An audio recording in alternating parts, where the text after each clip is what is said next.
Hey, this is Mike with Drumline. I'm with good old bud Ryan Brown with Zappa plays something or the other. And I'm not really sure the name of your band. What's the name of your band?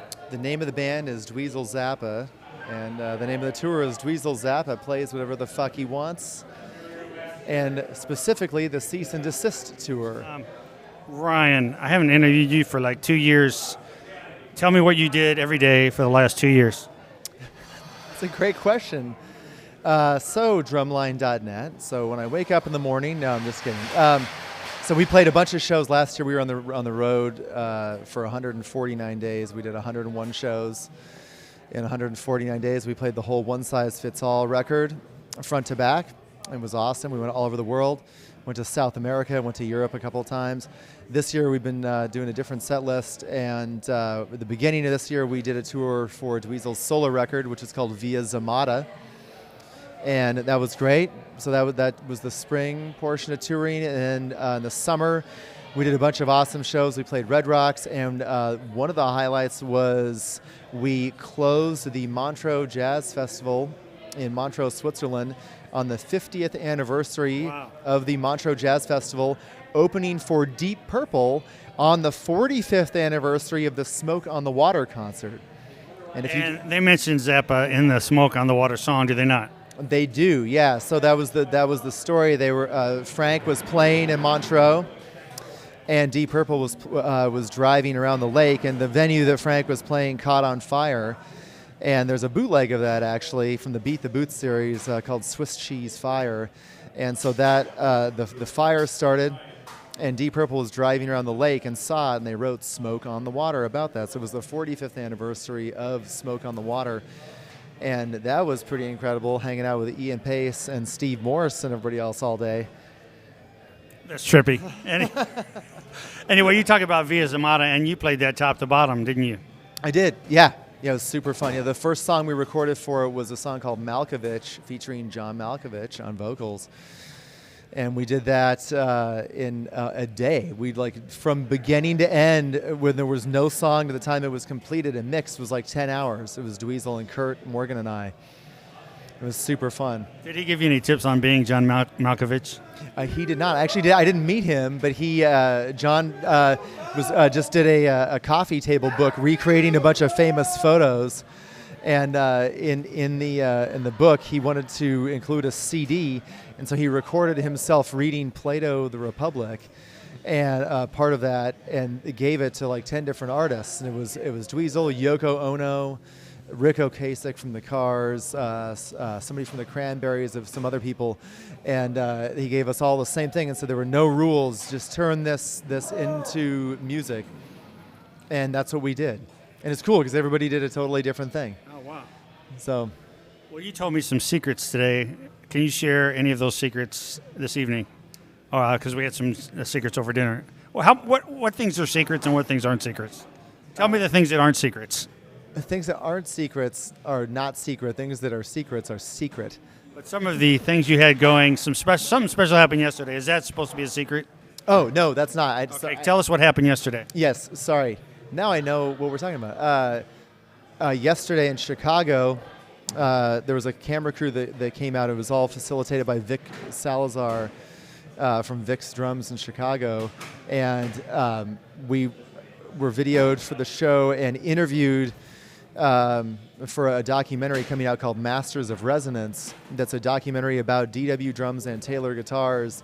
It's about taking a tree, turning it into a piece of wood, turning it into a musical instrument.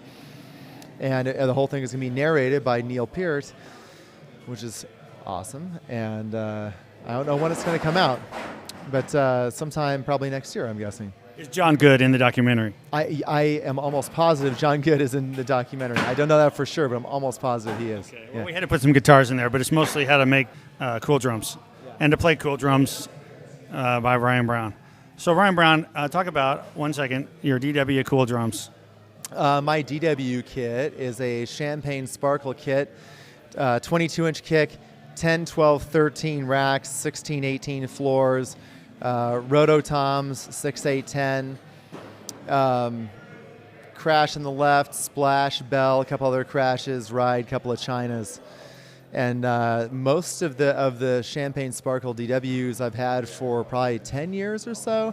When I got this gig 3.5 years ago, I had to add a 13-inch tom and an 18-inch tom, and John made those for me. And I have actually the last 2 drums in Champagne Sparkle finished because they started doing glass glitters. So John called me and said, hey, I found the finish, because they were out of it. He said, I found enough just to make you 2 drums, and that's it. These are the last 2 DW will ever make. John Good's the coolest man. John Good and then Lombardi's amazing people. Yeah. So, what do you want to ask me anything?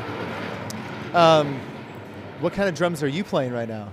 Actually, I play PDP, but I did buy a Ludwig kit with a Corey Miller tattoo kit because it was cool. Amazingly kick butt. But my heart belongs to John Good. So here's your a little known fact that a lot of people might not know is that John drum teched for Chad Wackerman when Chad played with Frank Zappa. That's interesting. Yeah, so John has lots of great Frank Zappa stories. So if you ever meet John, ask him about Frank. You want to drop any dirt on your bandmates? No, not really. Not dirt. You got one of the coolest bands. They're very nice people. They seem like they are very literate, very talented. It's performance art. It's not just bands. Like, it's kind of a show. It's very interactive. You know, it's not just musicians playing and, hey, look at us, we're playing. It's more like telling stories, and people get really into each song. They do, yeah. And I mean, Frank had so many records, and certain people have favorite records, and so it's fun. We'll start a song. I'll count off a song, and it's fun to see 10% of the crowd lose their mind because we're playing this song and they wanted to play or to hear the song their whole life. And then the next song will come up and a different group of people will freak out because we're playing that song. There's just so much material to choose from. And when you're like me, you know some of the stuff, and then you're like learning some of the stuff, and it's kind of fun to dig into it and learn some of it. You know a little bit, you learn a little bit more. Somebody else likes it, gets you into more of it too. For sure, yeah. And this tour, we've been doing a lot of stuff off Joe's garage, so I've been getting to Vinny out, so to speak, over a lot of stuff, which is... There's a lot of drumming in this show. There's a lot of drums. I do not get paid by the note. If I did, I would buy all of you dinner. I would send all of you fruit baskets, and I would buy you all memberships to the Fruit of the Month Club. You did buy me some soup today, so that's cool. I did buy you some soup today. Yeah, you're right. That's a good song. I'll buy you soup also, yeah. Yeah, can that be like a title of the next on the next solo record? I did buy you soup today. Of course. If I ever release a solo record, that's what it'll be called. No, I was hoping Dweezil might use that. I bought you soup. Here's a nice warm soup. The first track will be called Good Morning, Mike St. John. Okay. Well, I'm going to say goodnight because they want to mop the floor. These guys mop the floor with music. I don't know. That doesn't even make sense. But it was an intense St. Louis enthusiastic crowd. Yeah. And nobody got hurt, but very intense. It was a great crowd tonight, yeah. St. Louis kicks ass. All right. St. Louis kicks ass, not so much in baseball this year. Say goodnight, everybody, in Drumline Land. Drumline.net. Good night. Peace.